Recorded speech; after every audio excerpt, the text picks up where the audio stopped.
Siempre que me pongo con modelos mentales me salen mezclas raras, ya lo sabes. Pero la de hoy tiene muchas papeletas para ser la más rara de todas, porque jamás creí que acabaría mezclando al cantante de extremo duro, a un japo casi centenario y al muro de Berlín en un mismo capítulo, y menos aún para hablar de física y de química. Pero esto es lo que ha salido, que Newton y Mendeleev nos pillen confesados.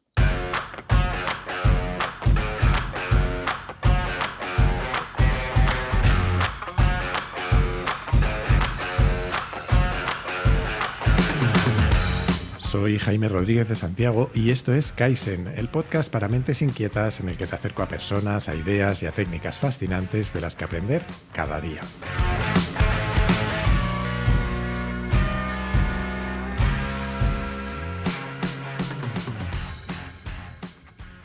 Pues sí, hoy toca hablar de física y de química. Bueno, en realidad más bien de algunos conceptos bastante básicos en ambas que nos pueden servir además de modelos mentales a la hora de pensar en otros ámbitos que no tienen nada que ver con ellas. Como te digo, son conceptos muy básicos y lo más normal es que conozcas muchos de ellos y no todos. De hecho, el primero del que te quiero hablar hoy es tan conocido que no voy a detenerme mucho. Si fueras físico o ingeniero, seguramente te bastaría con que te dijera que es la tercera ley de Newton.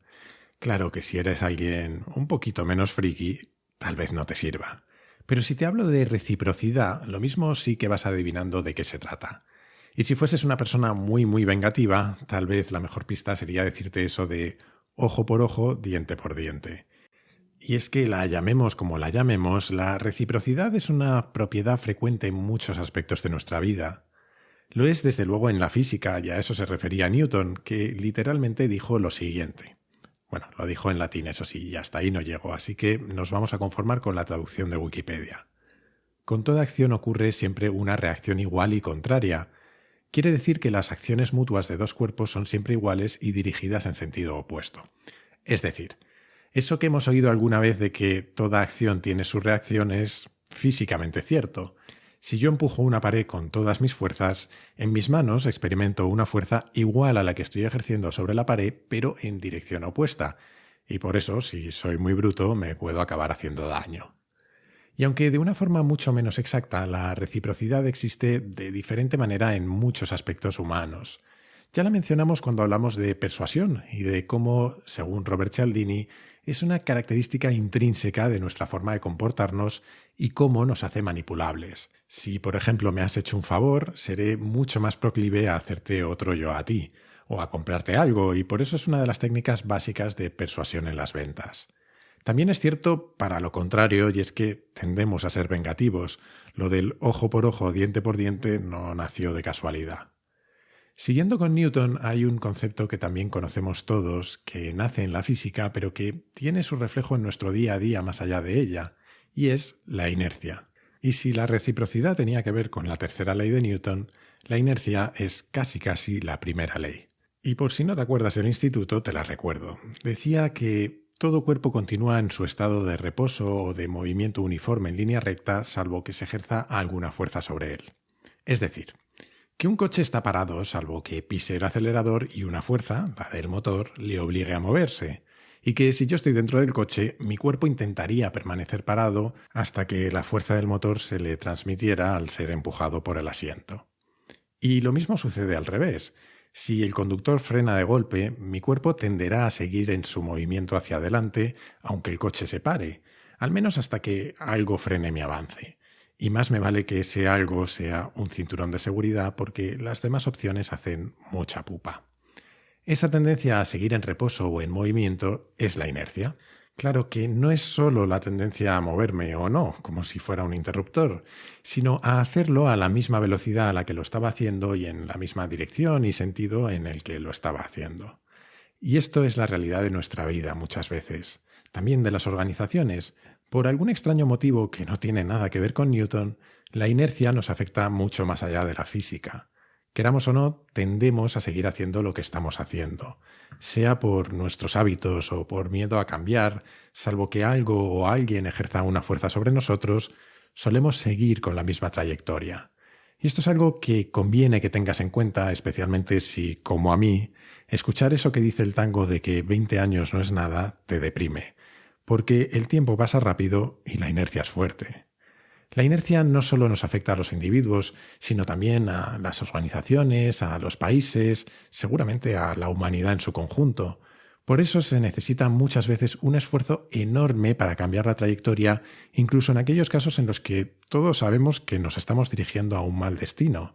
Y ahora que hablamos de trayectoria, me acuerdo de una canción de Extremoduro que se llama Locura Transitoria y que en un determinado momento dice lo siguiente. Tieso, yo sigo todo tieso, la misma trayectoria, y no entiendo por qué estás cada vez más lejos. Pues con toda la humildad del mundo, vamos a intentar explicárselo al Robe. Bromas aparte, es que precisamente ese es casi el siguiente concepto del que te quería hablar. En castellano se entiende mal porque usamos la misma palabra para dos cosas que en inglés se llaman de manera diferente. En inglés, al menos en física, se suele diferenciar entre speed y velocity. En castellano llamamos a las dos velocidad, pero no son lo mismo. De hecho, nosotros nos vemos obligados a añadir un apellido a la velocidad escalar o velocidad vectorial. Y dirás tú, ¿y esto qué narices es? Pues algo muy tonto, la verdad. En física no tiene demasiado sentido hablar de una velocidad en kilómetros por hora, por ejemplo. Al menos no si no damos más información. La velocidad escalar es el número, 100 kilómetros por hora. Mientras que la velocidad vectorial es el numerito más la información sobre en qué dirección y sentido avanza. Es decir, lo de la trayectoria más o menos. Y esto, de nuevo, tiene implicaciones casi filosóficas en nuestra vida, porque si como el Robe seguimos todo tieso, bien por la inercia o porque creemos que es lo que tenemos que hacer, da igual que nos movamos más rápido o más lento, si la trayectoria no es la correcta, puede que nos alejemos cada vez más de nuestro objetivo. De la misma forma, si tenemos un objetivo claro y sabemos que la trayectoria es la apropiada, tenemos que evitar que cambie por todos los medios. Tenemos que resistirnos a cualquier fuerza que nos haga desviarnos del camino, y ahí sí que tiene sentido seguir todo recto y acelerar todo lo posible ya puestos. Es por eso que uno de los consejos que más he oído decir a alguien que pasó por el podcast, Joan Tubau, sobre cómo gestionar la carrera profesional es que pruebes muchas cosas al principio. El objetivo no es otro que entender cuál es la trayectoria a seguir, qué es eso que te gusta, que se te da bien y por lo que el mercado quizás quiera pagarte. Y ahí sí seguir esa trayectoria obsesivamente, o al menos que la inercia haga su trabajo. Hay un documental que sé que a Joan le gusta mucho además, que se llama Jiro Dreams of Sushi. No sé si el título está traducido al castellano, pero imagino que será algo así como Jiro o Giro con J, Sueños de Sushi. Y va precisamente sobre esa segunda mitad de lo que te decía, sobre lo de seguir la trayectoria obsesivamente.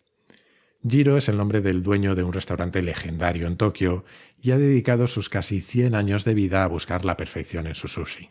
Y es que, analizado fríamente, el documental es básicamente cómo alcanzar la perfección o la excelencia a través de una relación casi patológica con el sushi. En fin, dejemos el tema, que me está entrando hambre, y sigamos con modelos mentales nacidos en la física. Hay un concepto que todos hemos estudiado del que yo soy particularmente fan, la fuerza de rozamiento. Toma ya. Creo que lo de ser fan de un concepto físico es lo más friki que he dicho seguramente en mi vida. Bueno, es lo que hay, ¿qué le vamos a hacer? Sea friki o no, lo cierto es que es un concepto universal. Desde el punto de vista físico seguro que te suena. El rozamiento es una fuerza que se opone al movimiento de un objeto que está en contacto con otro. Si intento empujar una caja sobre un suelo muy rugoso, me cuesta más que si lo hago sobre una pista de hielo, porque en el primero hay más rozamiento. Vaya obviedad. Pero es que en la vida hay rozamiento o fricción en todos lados, e identificar el origen de ese rozamiento y cómo convertir, entre comillas, un suelo rugoso en una pista de hielo es un ejercicio fundamental muchas veces, en los negocios sin ir más lejos. Imagina por un momento que tienes una tienda online. Ahí ya llegan visitas todos los días, quizás cada minuto. Algunos lo hacen con mucha inercia, vienen decididos a comprarte. Saben lo que quieren, han buscado en Google y han aterrizado directamente en el producto. Con esos que saben lo que quieren y que te lo quieren comprar sí o sí, muy mal lo tienes que hacer para que no acaben gastando su dinero. Pero eso no significa que no haya rozamiento en tu proceso de venta, simplemente significa que esos clientes llegaban con una inercia mayor al rozamiento que le vas a ofrecer. ¿Qué pasa con el que llega menos decidido? Pues pasa que en cada uno de los pasos que da en tu tienda se va a encontrar con fricciones. Quizás llega a la portada y no encuentra los productos que vendes, o no ve el buscador, o el proceso de pago es poco intuitivo, o le da poca confianza. Y así un montón de cosas. Tu trabajo en ese caso es identificar los puntos de fricción y pulirlos hasta que los clientes se deslicen directos a comprar. Hasta ahora hemos hablado mucho de conceptos físicos, y sin entrar en esa rivalidad que tienen los físicos y los químicos, vamos a hablar ahora de dos conceptos que yo al menos aprendí en química. El primero es el concepto de energía de activación. Y es que para que una reacción química suceda, normalmente no basta con tener los elementos que van a reaccionar entre sí. No nos basta con tener madera y oxígeno. Para hacer fuego necesitamos añadir energía, en forma de calor normalmente. Pero además no basta con cualquier cantidad de energía, sino con que les diera el sol a los árboles estarían todos en llamas. Es decir, hay una cantidad mínima de energía necesaria para que la cosa prenda. Esa es la energía de activación. Si aplico menos, es como si no hubiese hecho nada. Y esta es una idea muy común en nuestra vida. Desde un punto de vista práctico, el concepto de energía de activación para mí es muy interesante cuando queremos plantearnos experimentos o cambios. Experimentos, por ejemplo, como con el marketing. Hay veces que intentamos cosas de muy bajo coste porque queremos ahorrar, claro, no sabemos si va a funcionar. Pero puede ser en el fondo tirar el dinero porque si no me aseguro de que estoy invirtiendo lo suficiente como para tener un impacto real, no puedo sacar conclusiones. Lo mismo pasa con, cambios que queremos hacer en una organización.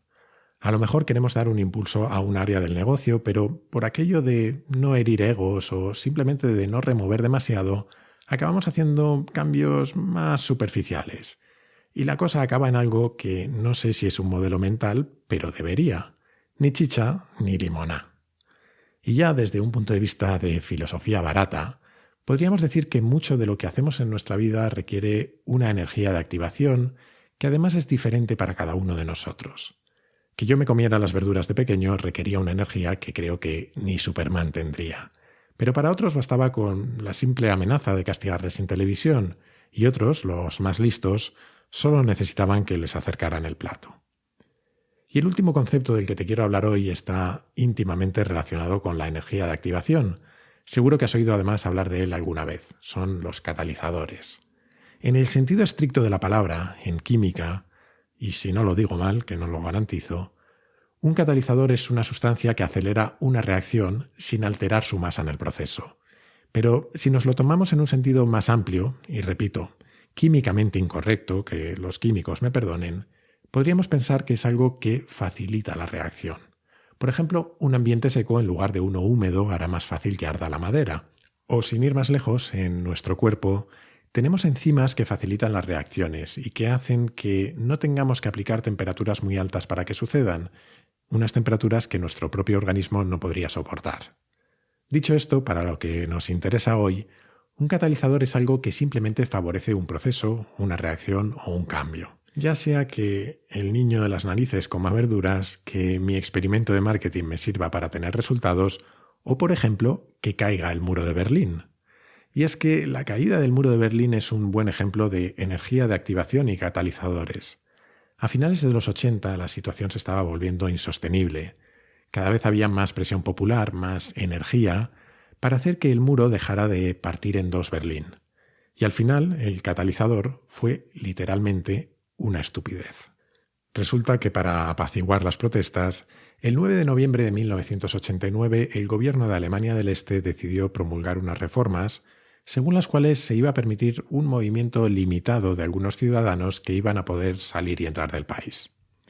Un tipo con un apellido que ni siquiera voy a intentar pronunciar porque no iba a ser capaz, que era el portavoz del partido, no estuvo involucrado en la redacción de esas leyes, pero aún así le mandaron a la tele a contarlo. Total, que dio una rueda de prensa súper confusa en la que a nadie le quedaba claro qué se podía hacer y qué no. Esto nos suena a todos últimamente. Y para rematar, al preguntarle que cuándo entraba en vigor, ni corto ni perezoso dijo que con efecto inmediato. Total, que la DPA, la Agencia de Noticias de Alemania del Oeste, empezó a informar minutos después de que se había abierto el tránsito entre el este y el oeste. Y aquello corrió como la pólvora. hasta el punto de que la gente de uno y otro lado se agolpó en las fronteras y los guardias no sabían qué hacer, así que acabaron abriendo el paso. El muro habría acabado cayendo más tarde o más temprano, porque la energía estaba aumentando y habría acabado alcanzando su punto de activación, pero una bendita equivocación fue el catalizador aquella noche.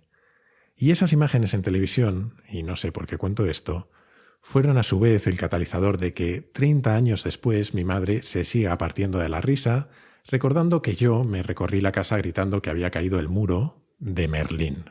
Sí, el de la varita mágica. Las verduras no me las comía, pero los dibujos me los tragaba todos.